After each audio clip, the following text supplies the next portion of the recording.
গরম গরম নেহারি আর সাথে থাকবে রুটি, তাহলে খাবারটা কেমন জমে উঠবে বলেন তো দেখি। So hello everyone, welcome back to my new blog video. সবাইকে আসসালামু আলাইকুম। কেমন আছেন সবাই? দেশে এবং দেশের বাইরে যে যেখান থেকে আমার এই ভিডিওটা দেখছেন, আমি সবার জন্য শুভকামনা জানাই। আজকে আমরা আমাদের একটা জরুরি কাজের জন্য গিয়েছিলাম আমাদের রাজশাহীর পবাতে। যেহেতু বিকালে গিয়েছিলাম তাই কাজ শেষ করতে করতে আমাদের সন্ধ্যা লেগে গেছিল। আর সন্ধ্যা লাগার সাথে সাথে প্রচণ্ড রকম ক্ষুধা লাগে আমাদের। আশেপাশে খোঁজ করলাম যে এখানে ভালো কি খাবার পাওয়া যায়। তারপরে খোঁজ পেলাম নোহাটা ব্রিজের পাশেই নাকি খুব মজাদার গরুর নেহারি পাওয়া যায়। আমরা ভেবেছিলাম মজাদার সেই নেহারি হয়তোবা কোনো হোটেলে পাওয়া যাবে। পরে জানতে পারি নোহাটার সেই মজাদার নেহারি রাস্তার ধারেই পাওয়া যায়। সামনে কিছু দূর এগিয়ে যেতেই চোখে পড়ে ইয়া বড় বড় হাঁড়ি নিয়ে বসে আছেন নেহারি বিক্রেতা। নেহারি বিক্রেতার কাছে গিয়ে বললাম, ভাই আপনার হাঁড়ির ঢাকনাটা খোলেন, আমি আগে নেহারিটা দেখে নেই। বিশ্বাস করেন, হাঁড়ির ঢাকনাটা সরানো মাত্র এত সুন্দর সুগন্ধ নাকে আসে যে আমার ক্ষুধা দ্বিগুণ হয়ে যায়। আর আমার একটা অভ্যাস আছে, আমি যেখানে যা কিছু খাই না কেন সেটার দাম জিজ্ঞাসা করেই খাই। তারপরে জিজ্ঞাসা করলাম, আপনার নেহারি কত করে আর রুটি কত করে।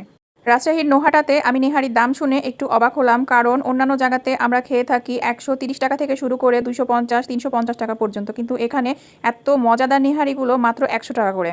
আর রুটিগুলোর মূল্য ছিল 10 টাকা করে। মাত্র 100 টাকা করে এত মজাদার নেহারি দেখে আর লোভ সামলাতে পারলাম না, তাই 2 বাটি অর্ডার করলাম, কারণ আমরা দুজন ছিলাম।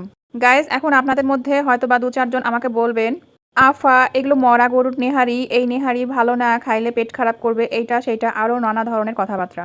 আমরা যখন এখানে খেতে বসেছিলাম তার আগে এখানকার কিছু মানুষজনের কাছ থেকে এই নেহারির রিভিউ নিয়েছিলাম। সেখানকার মানুষের কাছ থেকে জানতে পারি, ইয়া বড় বড় হাঁড়িতে যে নেহারিগুলো দেখা যাচ্ছে সেগুলো নাকি রাত 11টা বাজতে বাজতেই শেষ হয়ে যায়। রাত একটু গভীর হওয়ার সাথে সাথেই নাকি এখানে মানুষের হিড়িক পড়ে যায় এই মজাদার নেহারি রুটি খাওয়ার জন্য। তবে একটা কথা, কি আপনারা বিশ্বাস করেন আর অবিশ্বাস করেন, আমি বিভিন্ন দামি দামি রেস্টুরেন্টেও খেয়ে দেখেছি, এরকম রাস্তার ধারেও খেয়ে দেখেছি। অনেক সময়তে নামি দামি রেস্টুরেন্টের খাবারের থেকে এরকম ফুটপাতে খুব সুন্দর সুন্দর মজাদার খাবারের আইটেম পাওয়া যায়, তাও আবার একদম সস্তায়। আনুমানিক 7 থেকে 8 মাস আগে আমাদের রাজশাহীর ডালাস হোটেল অ্যান্ড রেস্টুরেন্টে গিয়েছিলাম খুব শখ করে নেহারি খাওয়ার জন্য। কিন্তু বিশ্বাস করবেন কিনা, সেখানকার নেহারিটা এত জঘন্য ছিল, খাওয়ার পরে মনে মনে পস্তাচ্ছিলাম যে আমাদের টাকাগুলোই নষ্ট হলো। সেখানকার নেহারিটা এমন ছিল যেন পেঁয়াজ দিয়ে নেহারিকে ভুনা করা হয়েছে, আর যত মরিচের গুঁড়া ছিল সব ঢেলে দেওয়া হয়েছে। বাসায় আসার পরে 2 দিন অসুস্থ ছিলাম শুধুমাত্র পেটের ব্যথার কারণে। আসলে কি জানেন, এমন অনেক রেস্টুরেন্ট রয়েছে যেখানে খাবারের মান ভালো না, শুধুমাত্র নামে চলে। আমি এখন এখানে খাচ্ছি বলে যে এখানকার নেহারির গুণগান করছি তা কিন্তু না। এখানে খাবারের মানটা যথেষ্ট ভালো ছিল, কিন্তু পরিবেশটা মোটেও ভালো ছিল না, কারণ এটা একদম পাবলিক প্লেস ছিল, চারিদিকে মানুষ গিদগিদ করছিল। আর বসার জন্য তেমন কোনো স্পেস ছিল না, সামনে 2-4টা বেঞ্চ দেওয়া ছিল।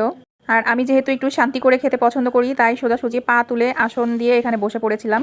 গরুর নেহারিতে কিছু কিছু অংশ থাকে যেগুলো শান্তি করে দাঁত দিয়ে কামড়িয়ে না খেলে ভালো লাগে না। এখানে খাওয়ার সময় মনে মনে ভাবছিলাম, ইসরে ভুল হলো, যদি বাসায় নিয়ে যেতাম তাহলে শান্তি করে খেতে পারতাম। মানুষজনের মধ্যে নিহারি খাওয়াটা আমার কাছে বেশ কষ্টকর, আমি শান্তি করে খেতে পারি না। আর এখানে যখন একটু তৃপ্তি করে খাচ্ছিলাম তখন আশেপাশে 2-4 জন মানুষ ফ্যালফ্যাল করে তাকিয়েছিল, যার কারণে একটু আমার মধ্যে অস্বস্তি বোধ লাগছিল। সো ফ্রেন্ডস, আপনাদের কাছে নিহারি রুটি কেমন লাগে অবশ্যই জানাবেন, আর সবাইকে অসংখ্য ধন্যবাদ আমার ভিডিওটা দেখার জন্য। আল্লাহ হাফেজ।